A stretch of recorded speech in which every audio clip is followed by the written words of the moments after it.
नहीं चल एक मीडिया वाला दूसरा मीडिया वाले को सवाल जवाब के दायरे में खड़ा कर रहे हैं। तो इस तरह का जो मीडिया के नाम पे वो चला रहे हैं, उसको आप सबको जवाब देना चाहिए, मीडिया बंधु को, कि क्या हमने गलत दिखाया है? आपने तो सही दिखाया है। जो मंत्री ने कहा कि मैं कमिटमेंट किया ही नहीं हूं, मैं वादा किया ही नहीं था कॉलेज बनाने के लिए, तो ये बात पूरे जग जानते हैं, सुना है, मैं भी सुना हूं। मगर मैं कह रहा हूं, इसका मैं जीता जागता सबूत हूं उस कॉलेज का, कि मैं तब दिल्ली में रहते थे। दिल्ली से मैं जमीन देने आया था कॉलेज के लिए, और ये कॉलेज मेरे मरहूम वालिद साहब के नाम पे, इमाज साहब के नाम पे कॉलेज बन रहे थे। विपरीत में कॉलेज देने के लिए मैं आया, दिल्ली में था तब, तो मैं कोई सियासत में भी नहीं था। घर आया और मैंने कहा कॉलेज की जमीन चाहिए तो देंगे, हम लोग 5 भाई हैं 4 बहन हैं। राजी भी हो गए, मेरी माँ जिंदा है, वो भी थे। और मैंने कहा कॉलेज का जो जमीन देंगे उसके बदले में हमें क्या मिलेगा, क्योंकि हम लोग बहुत बड़ा जमींदार तो नहीं है, किसान है। तो कह रहा है कॉलेज में सेक्रेटरी, पहले तो था प्रेसिडेंट, वाइस प्रेसिडेंट और सेक्रेटरी, मैंने ये 3 पद कौन लिया है, कौन कौन है बताइए। तो वो कह रहा ये 3 पद हो चुका है कंप्लीट, अब चौथा नहीं होगा। तो मैंने कहा वो 3 है कौन? तो मंत्री साहब की वाइफ शोगरा अजीज जमाल, गुलाम रसूल उर्फ मुनी और गुलाम एजदानी, 3 नाम बताया हमको। तो हम बोले हम दोनों जो भाई हैं, हैदर भाई जो हमारा हाफिज कुरान है और एक मैं, हम दोनों भाई के लिए क्या है? तो वो डायरेक्ट बोले क्या आप दोनों भाई समझो चीज को, ये मरहूम इमाज साहब के नाम पे कॉलेज बन रहे हैं और बाप का नाम जिंदगी भर लोग याद रखेंगे। मैंने कहा आप तीनों का बाप नहीं है क्या? आप तीनों का भी है तो मेरा भी है, पांचों मिलके बाप का नाम दे रहे हैं। आप 3 पद लीजिएगा, प्रेसिडेंट, वाइस प्रेसिडेंट और सेक्रेटरी, और हम दोनों को बलि का बकरा बना करके कहेंगे जमीन दान दो। तो यही कहानी है ओरिजिनल, और इसमें मैंने जमीन देने से मना कर दिया, क्योंकि वो कॉलेज था 10-12 करोड़ का, प्रेसिडेंट वाइस प्रेसिडेंट सेक्रेटरी तीनों मिलके ही खाएगा, और हम लोगों को बाउंड्री तक, कॉलेज का ईंट तक लगाने नहीं देगा। तो हम जमीन काहे देंगे? स्वाभाविक बात है कि हम जमीन देंगे नहीं, इनकार कर गए।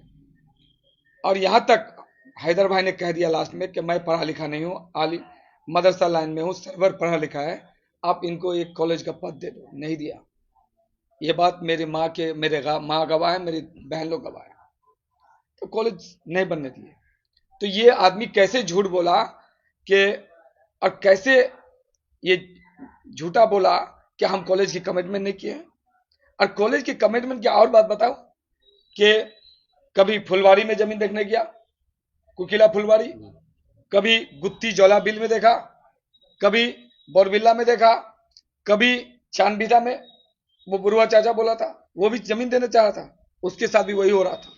ये आदमी सबको धोखा दे रहे हैं, जमीन लेना चाहते हैं मगर वो जमीन का आपको मुआवजा नहीं देगा। प्रेसिडेंट वही बनेगा, सेक्रेटरी वही बनेगा और वाइस प्रेसिडेंट वही बनेगा, मगर जो जमीन देगा उसको कुछ नहीं होने देगा। इसका यही बात था। आज मैं कह रहा हूं, इसका एक मिसाल है ये। अच्छा, फिर कॉलेज बनाने के लिए बीडीओ, बीएलआरओ और गुत्ती का अंचल बॉडी प्रधान का सब लोग जमीन में गए थे, और वहां पे जैनुल साहब भी गए, जो कांग्रेस से जीत के टीएमसी में चला गया। वो तो कांग्रेस को दिया ही धोखा, अब टीएमसी में भी आके कॉलेज के नाम पे ये धोखा दिए। तो ये जैनुल साहब से पूछिए जाके, मुनी साहब से पूछिए, और ये जो बीडीओ मलिक साहब है उनसे पूछिए, क्या आप लोग क्या झक मारने गए थे? कॉलेज की जमीन देखने गए थे आप लोग गुत्ती में? तो जब कॉलेज की जमीन देख के आए, बुलडोजर क्या बोलते हैं वो, रोलर जमीन का, कभी कह रहा है 42 फुट रास्ता, 55 फुट रास्ता, कोई फीता इधर कोई फीता उधर, ये सब क्या नौटंकी चल रहा था? ये सब गरीब को गुमराह कर रहे थे। आज जब कॉलेज हम लोग को चाहिए, इलेक्शन से पहले ये डिमांड था, तो आज ये मंत्री साहब झूठ बोल दिया है। क्या कह रहा है कि मैं कॉलेज का वादा ही नहीं किया था। तो क्या ये सब क्या क्या? और ये मंत्री और एक झूठ बोला है, जब कलकत्ता से एडिशनल सेक्रेटरी आया था ब्लॉक में, वहां भी ये सवाल किया था मीडिया बंधु से कि कॉलेज कब बनेगा, तो उसने क्या, अरे भाई कॉलेज बना दूंगा, बन जाएगा, चिंता मत करो। वहां भी ये बात बोला है। तो ये झूठ बोलते हैं। और ये इंसान को इस बार 26 में अगर ग्वाल पोखर के नौजवान हरा नहीं पाया, तो मैं यकीन के साथ कहता हूं कि ग्वाल पोखर में कॉलेज तो छोड़ दो, वोट देने का भी अधिकार नहीं रहेगा। और वो वोट पंचायत का, ना मेंबर बन पाएगा, ना प्रधान होगा। जो लोग हैं वही लोग रहेंगे। जैसे प्रधान साहब, एक भी प्रधान पढ़े लिखे नहीं है, सब थम वाला सब प्रधान बन गया।